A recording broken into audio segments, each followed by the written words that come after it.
Okay, so this is the first lecture. It'll probably be about I don't know, 45 minutes, maybe less, maybe only 30 minutes. So, to start the business calculus course, we're going to do a little bit of a review. In the textbook, chapter 3 covers functions and graphs. The course itself really starts on chapter 11 with differential calculus. But some people might have taken 1053 or some other algebra class in the spring. It might have been a little while, and you might need a little bit of a refresher on some of these items. And there could be a few things that you only kind of learned, and having a bit of a refresher is a good idea. So, I've got a bullet point list of topics I want to talk about. Um, so, the first thing is, what is a function?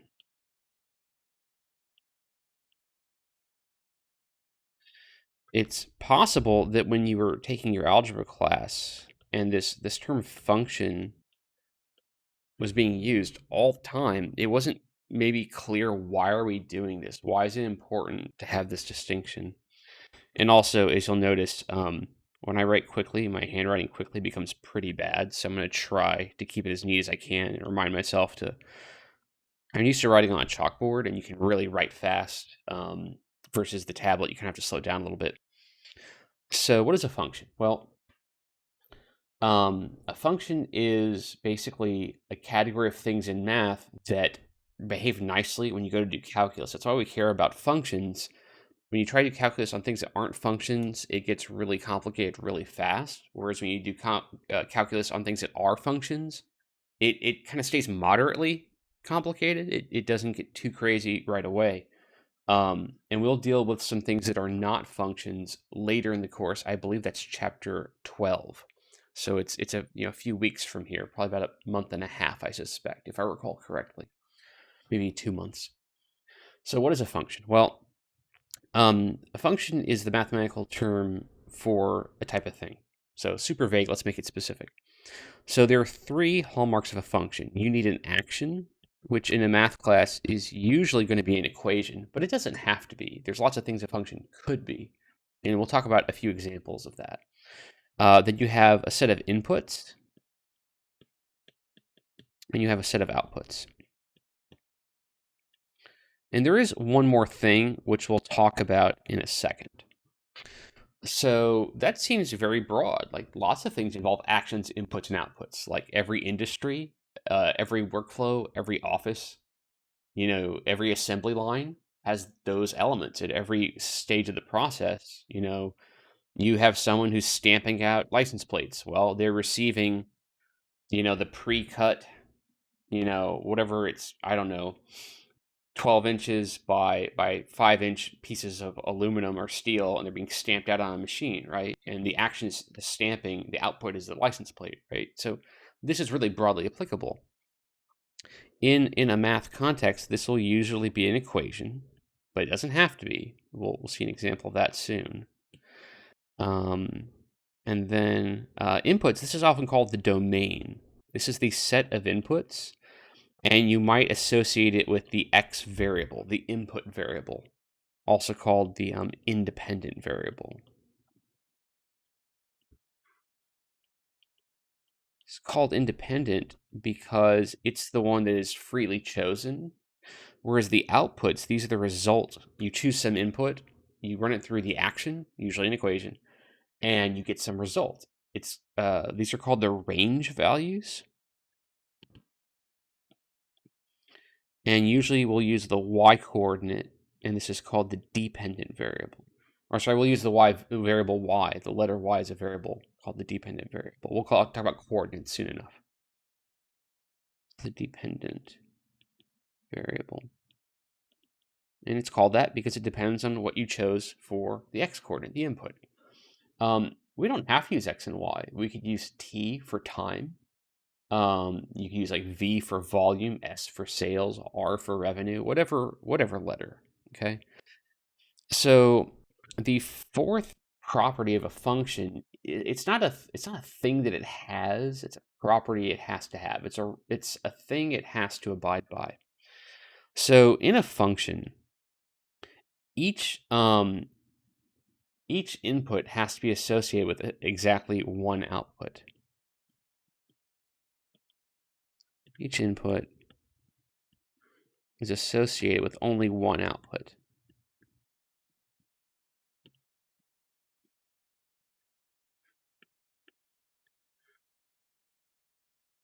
Only one output. So I want to start with first a couple of examples, some that are not mathy, some that are mathy, at least to some degree, and then of what a function is, and then we'll look at something that is not a function that violates this fourth property. So let's start with something fairly straightforward that you might, get right away. Trying to think when I have some planned, but I'm trying to avoid the ones I already have planned to do as a later example. So I'm gonna pause the recording real quick. Okay, I got one. I thought of a couple, and then I realized that one doesn't really work. So here's the example I got. This one's pretty straightforward. So let's do a Ranger. Half of you are already seeing where this is going. Ranger is an input, produces Ford as an output. Civic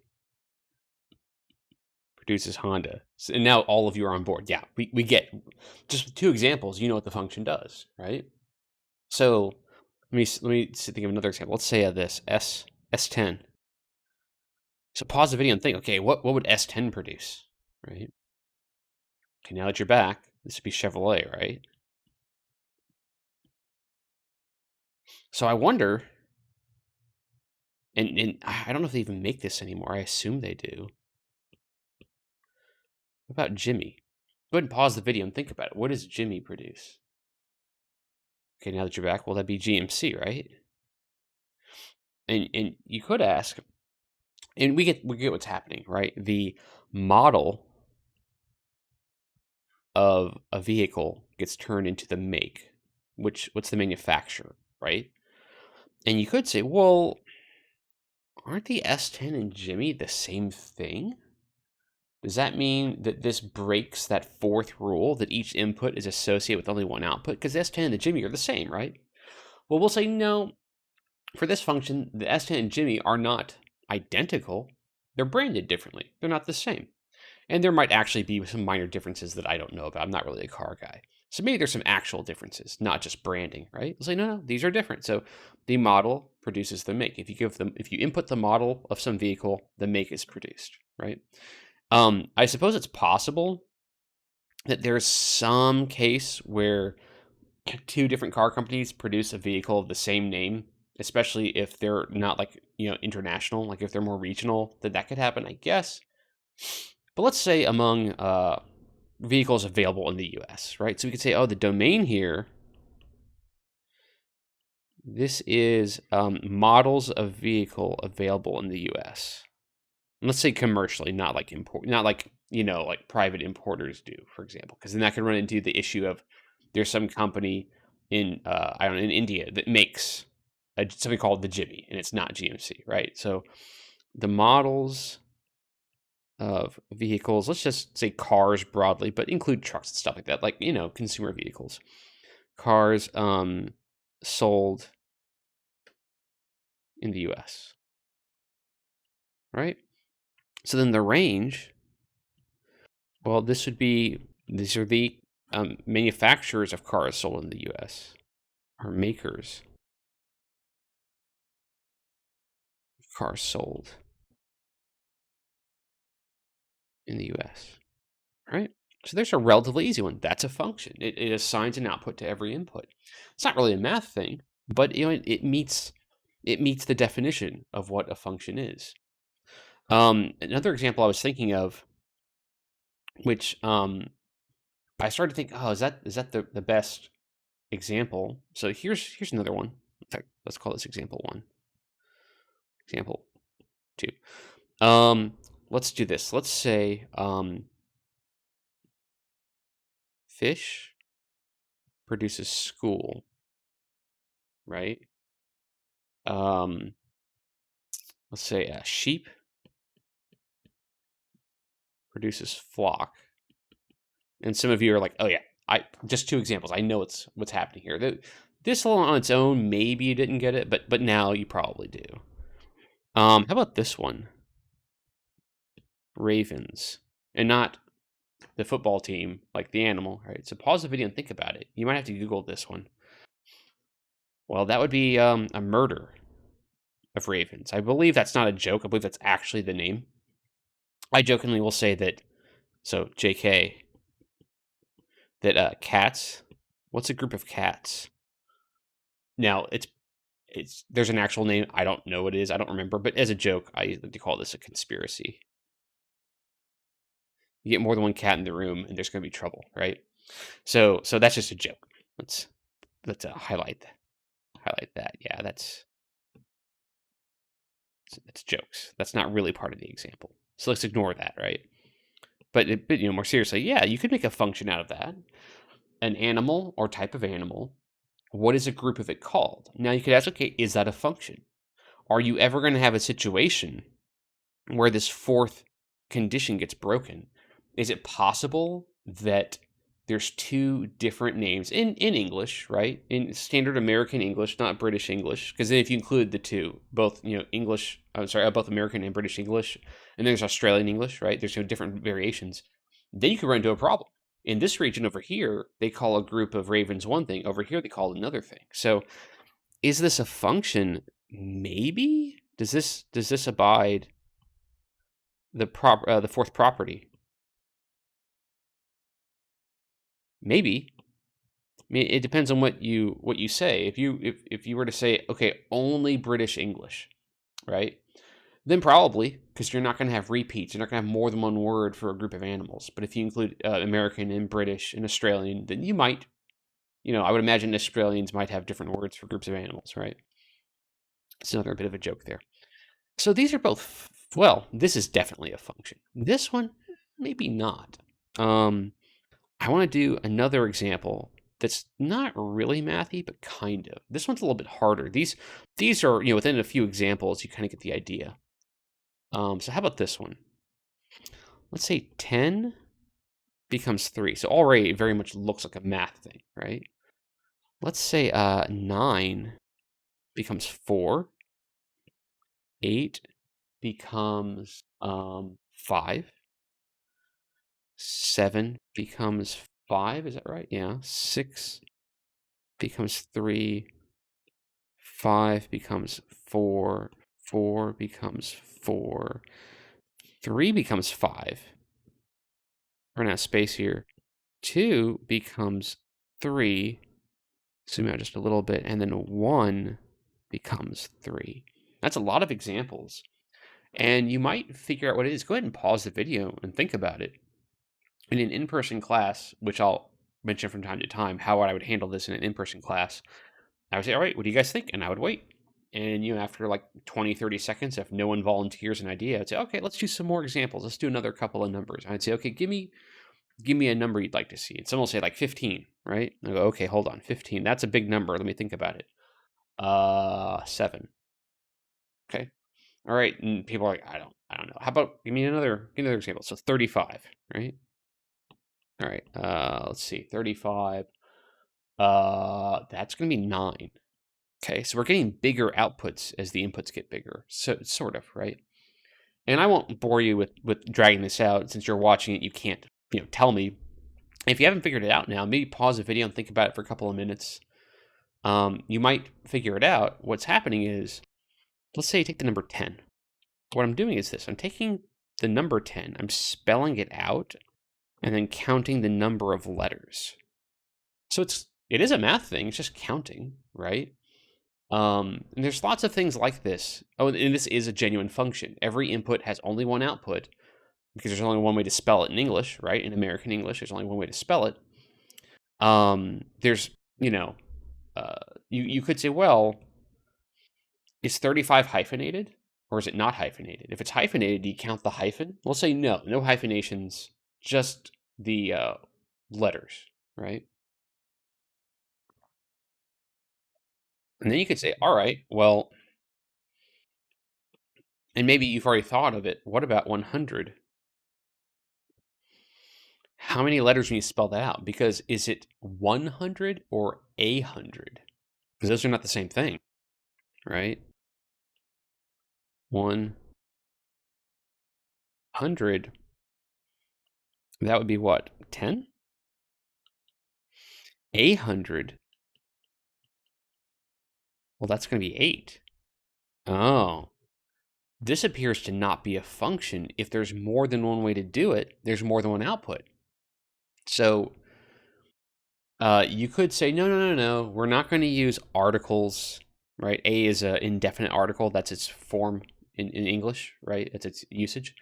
You say, no, we're going to say 100. If you clarify what you mean, then, okay, now it's a function, right? I'll go and say, no, it's not a function. There are two ways to spell this in English, 100 and 800. They're both perfectly reasonable ways to say it. So no, not a function, okay? So I just want to get the idea across that it's what is a function, what is not, is entirely about you've got a list of inputs, you've got a list of outputs, which we didn't list here. Like here, the list of inputs would be kinds of animals, the list of outputs would be the words for those groups. Here, the domain, or the list of inputs, I should say, the list of inputs would be all the whole numbers. What if you start getting into like things like square roots? Like what would be the square root of 2? Would you have to spell out the square root of 2 and then count the letters? I don't know. Let's say only whole numbers, just to make this easier, is in the list of inputs. You get to restrict and say, no square roots, no fractions. Because if you were going to include 2/3, would you spell out 2/3 with a hyphen? And 2/3 is equal to 4/6. So it just gets more complicated. So when you have a function or a perspective function, you need to be able to say exactly what is it doing. So in a math class, we'll typically have a formula or an equation. This describes what the action is. So it's totally concrete.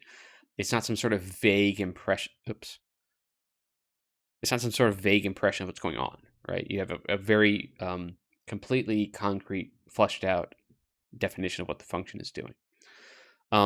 So in equations, what would a function look like? So we'll have something like, say, y equals 2x minus 1. This is a function. X is the input variable, y is the output variable. So the domain, the list of inputs, could be any real number, right? It could be a whole number, it could be a fraction, any real number. It doesn't have to be a whole number, because you can double a fraction, you can double a decimal number, you can double a root, right? But something like this, oh, actually, you know what? Another example of a function would be like this: y equals x squared, right? You can square the input and get a result, right? So if you plug in 2, you get 4, right? It has inputs, it has outputs. Its action is squaring. Something that would not be a function would be like this: y squared equals x, okay? And the reason is, if I say, oh, because remember, by default, x is the input variable. If I go, oh, well, what about if x equals 4, right? Well, then y squared equals 4. So y, let's try not to make that look like a 4.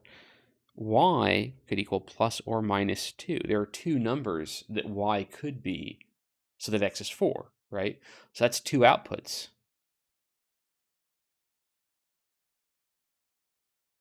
Right? Not a function. I abbreviate fxn. Or in other words, over here, we'll say that y is a function of x, and over here, we'll say that y is not a function of x. In both of these cases over here, I could write like f of x equals 2x minus 1 or f of x equals x squared. Rather than emphasizing the y variable, I can emphasize f of x as the function name with the input x. Whereas over here, there's no good way to write f of x equals something. You just if you want to get y by itself, if you want to try to do that, you could say, well, y equals plus or minus the square root of x, I suppose. But then that plus or minus means there's two possible outcomes. Plus 2, minus 2. That's not a function. So basically, that's just an overview of what a function is, and the difference between what equations make functions, what equations don't make functions. An equation that does not make a function is called a relation. This equation still relates values of x and y. Oops. A relation. So a relation is something that meets the first three properties of a function. There's an action, there's inputs, there's outputs, but it does not meet the fourth property, that some outputs will get, some inputs will get two outputs. That's not a function anymore. It's called a relation. Okay, so hopefully that list of properties is pretty clear. The next thing I want to talk about a little more is domain and range. Especially domain, but we'll talk about range as well.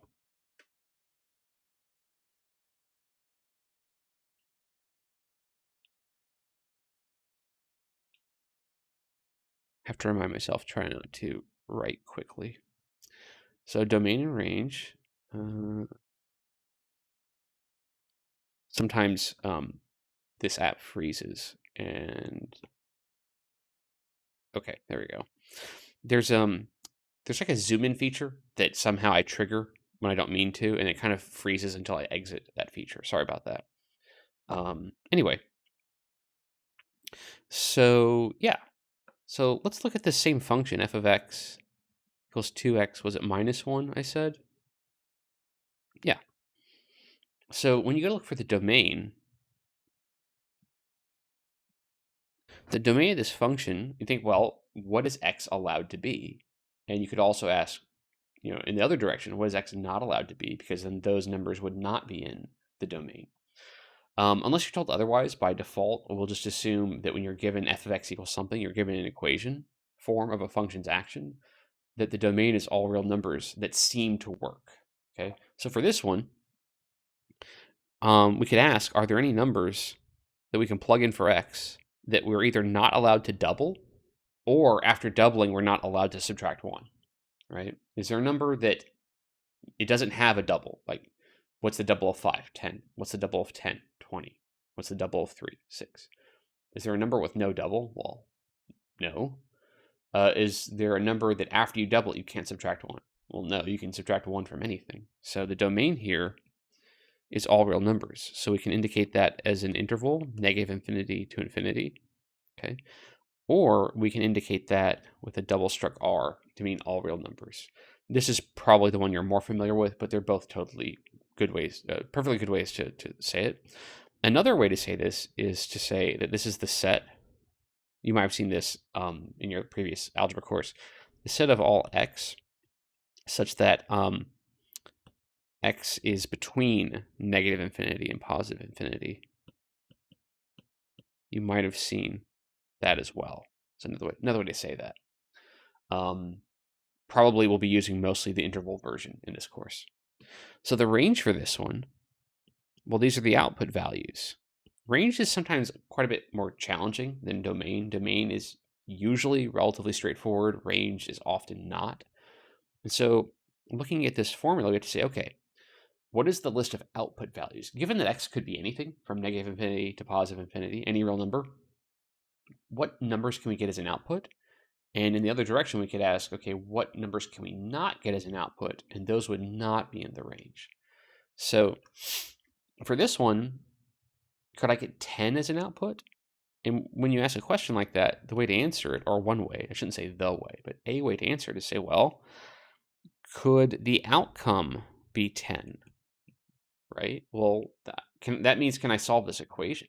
Right? So you add 1 to both sides and divide by 2, you get 11 over 2 equals x. So yeah, there is an x input that produces the output of 10. And if you plug 10 into, if you plug 11 over 2 into the function, you get 10 as a result. And so essentially, can the output be some number? Well, is it possible to solve this equation and get x by itself? Well, yeah, you add 1 on both sides and then divide by 2. And so any number that you pick, add 1, divide by 2, and then that's the x coordinate, or x input, I should say, that would produce that output. So maybe you can see why I say that this is often more complicated, because you have to think about solving equations. You're not just looking at what's there. You have to make up a new equation and solve it, which, I shouldn't say have to. That's one way to do it. Sometimes it's a little bit easier than that. We won't typically worry about range too much. Some cases we will, but we mostly won't because the kinds of problems we're going to solve in this course, domain is usually more important than range. So if I pick some random number, that's an output value or a potential output value as long as I can add 1, divide by 2. Well, you can always add 1. You can always divide by 2 with any input. So the range is all real numbers. Okay. Let me find another example. I have a list here. How about this?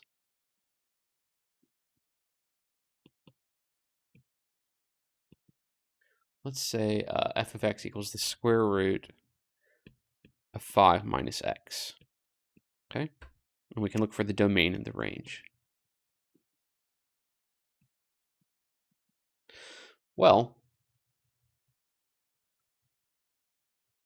for this function, as usual, the domain is the list of all numbers that x will accept as an input, and it works out fine. So you can start by guessing. That's one way to do it. You could say, well, how about 1? How about 2? How about 3? Right? So if I plug in 1 in for x, I'll have 5 minus 1, which is 4. The square root of 4 is 2.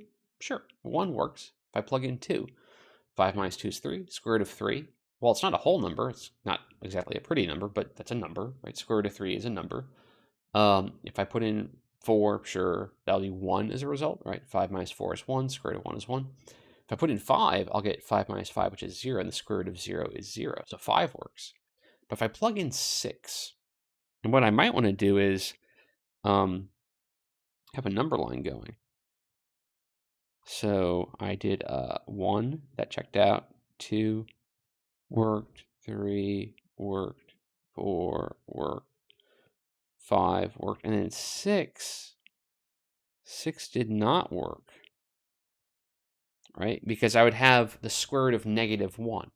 Right? You plug in 6, you'll have 5 minus 6 is negative 1. Square root of negative 1 is not a real number, right?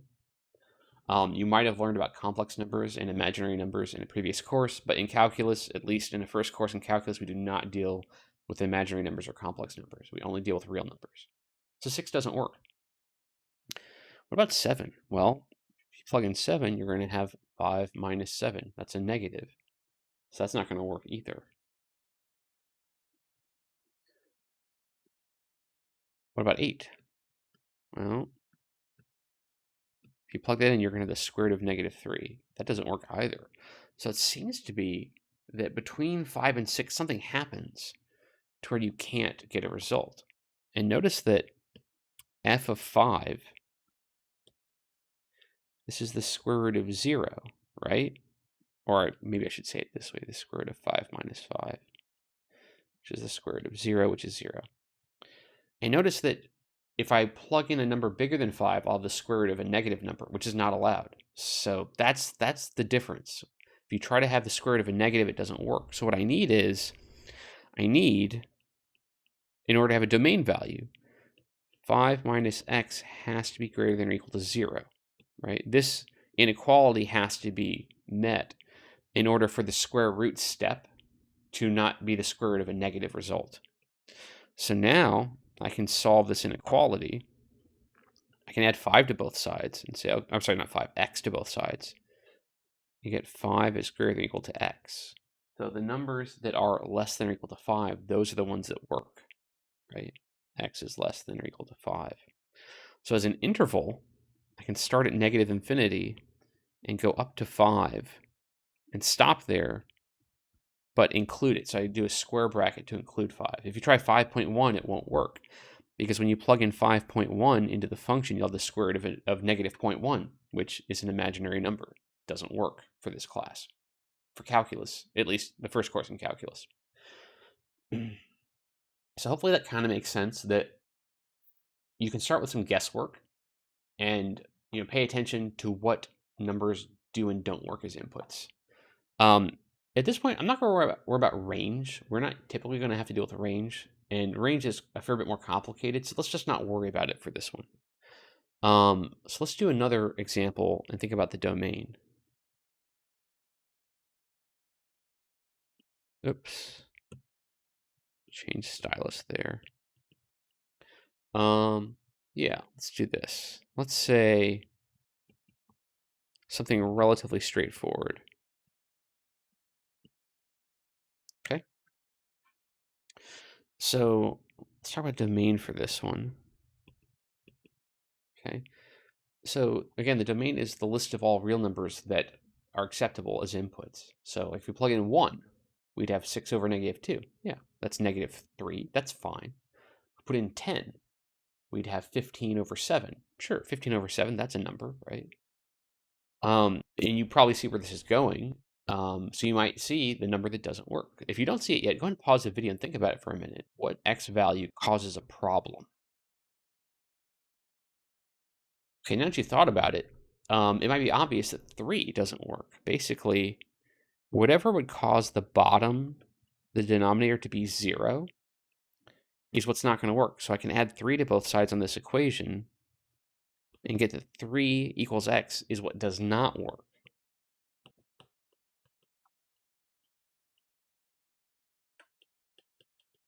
Okay, setting the bottom equal to 0, since you cannot divide by 0, that's a way to find what does not work.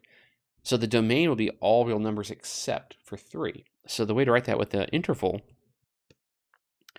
is to say, well, this is going to be all the numbers that are less than 3 as well as all the numbers that are greater than 3. So I can indicate that with 2 intervals. So negative infinity up to 3, union with 3 up to infinity. Okay? So that means all the numbers that are less than 3, not including 3, as well as all the numbers that are greater than 3, not including 3. Okay? So I think that's enough talk about domain. What's next? Range, we didn't spend a lot of time on, and especially for this one, I wanted to skip it. Range can be a tough one, and you might be able to look at this one and tell what the range is, but it's not. I don't think it's obvious. Some of you watching this might tell right away just because you learned about it and you remember what to do. But if you try to think, okay, what would not work? What would not be a possible outcome? It's kind of a tough thing to consider with this kind of problem. Um, Depending on which algebra class you took, you might know how to find the asymptotes. So basically, with this one way to do it is to look at, you could do long division of polynomials and rewrite this in such a way that you have a polynomial plus a rational expression where the numerator has lower degree than the denominator, which might sound like a bunch of jargon. It might sound like, what's he talking about? If you didn't learn that in algebra. If you did, that's great. And if not, that's okay. We're not really going to worry too much about range for this class. We'll deal with that aspect of finding asymptotes a little bit later. Next week, actually, is when we'll deal with that. So let's not worry about it too much for now. What I will say is this. Consider this equation. 1 equals x plus 5. Where did I get 1 from? Don't worry about that. We'll talk about that later. All right? This equation, 1 equals x plus 5 over x minus 3. Right? Remember, up here I said one of the ways to talk about range is, can you set up an equation, set the function equal to a number, and then if you're able to solve the equation, that means, oh, that 10 is in the range. Okay? So down here, I'm saying, well, what about 1? Is 1 in the range? And the way I answer that is, well, can I solve this equation? So let me multiply x minus 3 on both sides.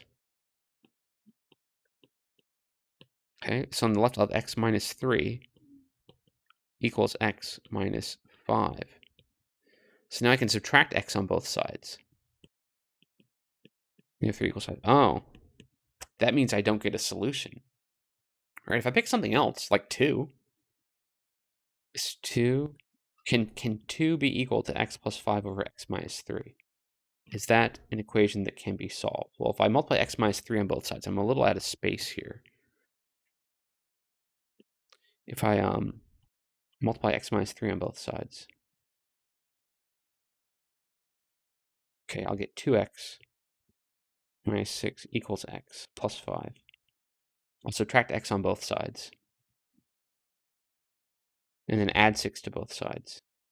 Aha, yes. 11 is the input that produces 2 as an output. So if you take 11 and plug it into this function, you get 2 as an output, right? We'll have 16 over 8. That's 2. So there you go. That's how you determine if a particular number is in the range. Over here, when we tried to solve that equation, it didn't work. The output can't be 1. 1 is not in the range. So here, the range is negative infinity to 1. Oops. And 1 to infinity. And like I said, don't worry about where I got the 1 from. We'll talk about that in the next chapter. I'm not going to really test you on range. I just want you to conceptually understand what it means. And in particular, I do want you to understand that when you set up the equation, set the function equal to your prospective range value. If it's solvable, then yeah, that 2 is in the range. If it's not solvable, then no, that 1 is not in the range. So conceptually, I want you to get that, even if it won't usually come up, but I do want you to know what range is and how to check for range. This is one that we could have done by guessing. Of course, we don't want to do guessing. How do I get 1? Where does this come from? We'll talk about this in the next chapter because it's really, for this course, it's really a calculus thing. So we'll talk about how we do that later. The next thing is evaluating a function.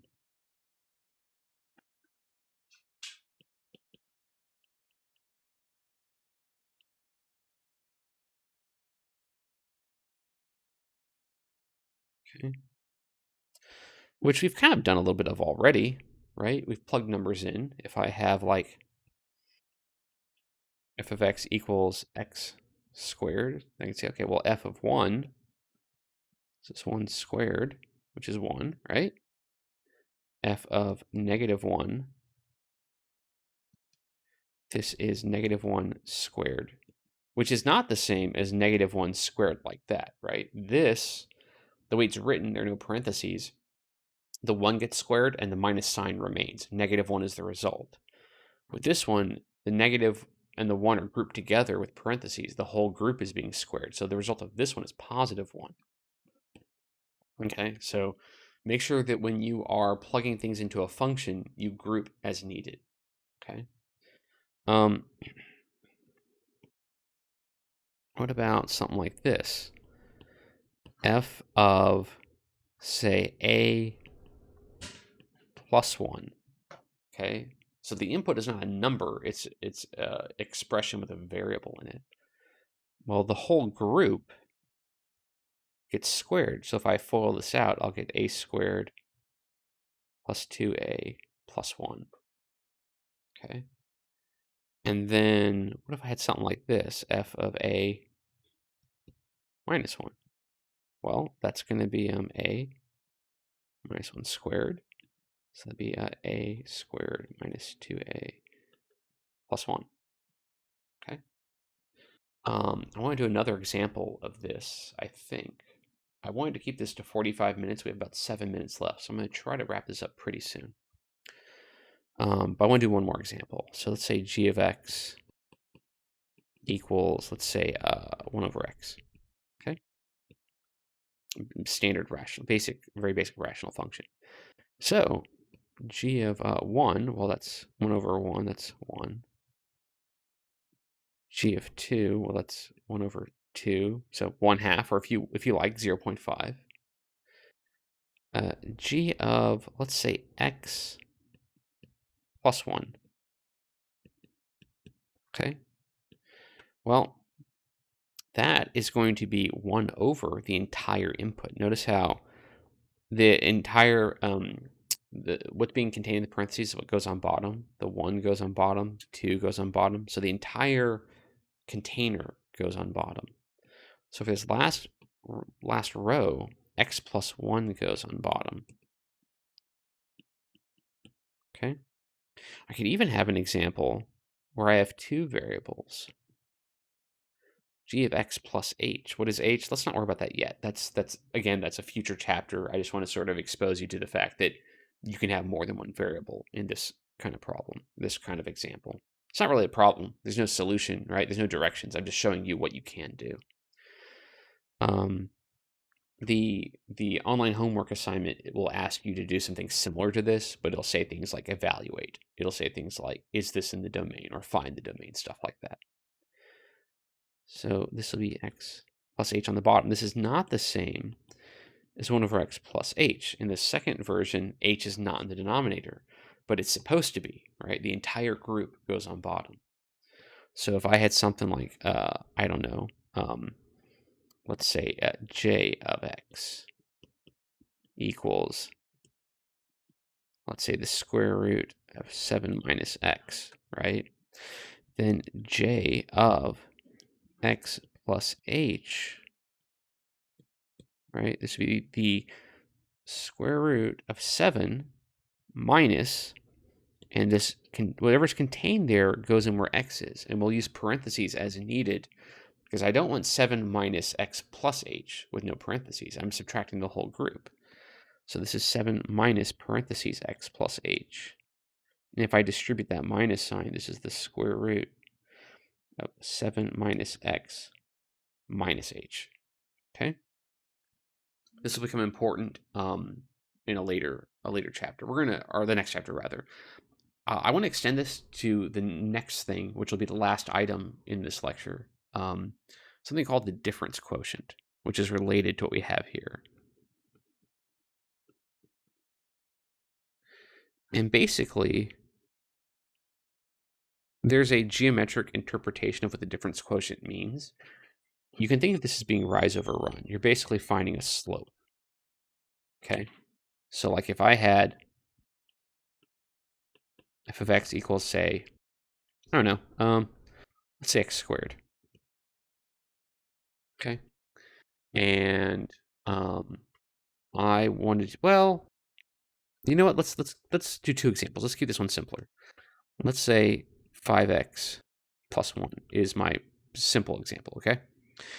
The difference quotient is a formula. It's written as f of x plus h, that's why I brought this up, the h thing, plus f of x all over h. What does this represent? Well, let's leave what it represents for later. I want to focus on the algebra involved, how to simplify this so that when we get to the concept of what's going on, the geometric interpretation, the algebra isn't a hurdle. You kind of get the algebra part. It's the geometric interpretation that is what we're figuring out at that point, rather than figuring out both at the same time. So we'll do the algebra here, do the geometry later. Well, f of x plus h, this is going to be 5 times, in parentheses, x plus h, and then plus 1.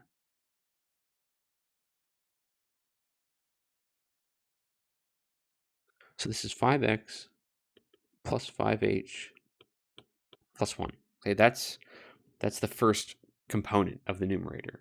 The other component, f of x, well, we already have that. It's a starting thing. So now I can put these pieces together to make this big fraction. Okay, so f of x plus h minus f of x all over h. Well, in fact, you know what? Let's do this. Let's do that combination. Let's focus on the numerator, and then we'll divide by h. This equals, well, 5x plus 5h plus 1 minus 5x plus 1. Okay, in parentheses. And the reason I'm doing parentheses is I'm subtracting the entire function. I'm subtracting both terms. I don't want to have minus 5x and then plus 1 without having parentheses, because then I'm not subtracting the entire group. I'd be subtracting just one term, not the whole group.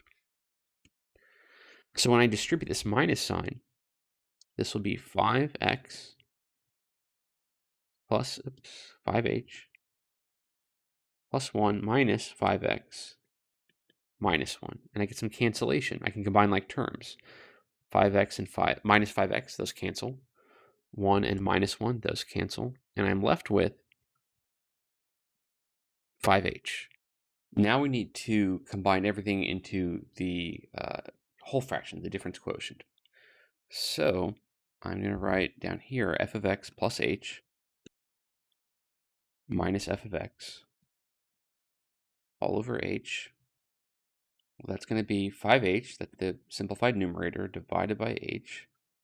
And just like any fraction, we can cancel. Like if I had 5 times 7 over 7, the 7s would cancel.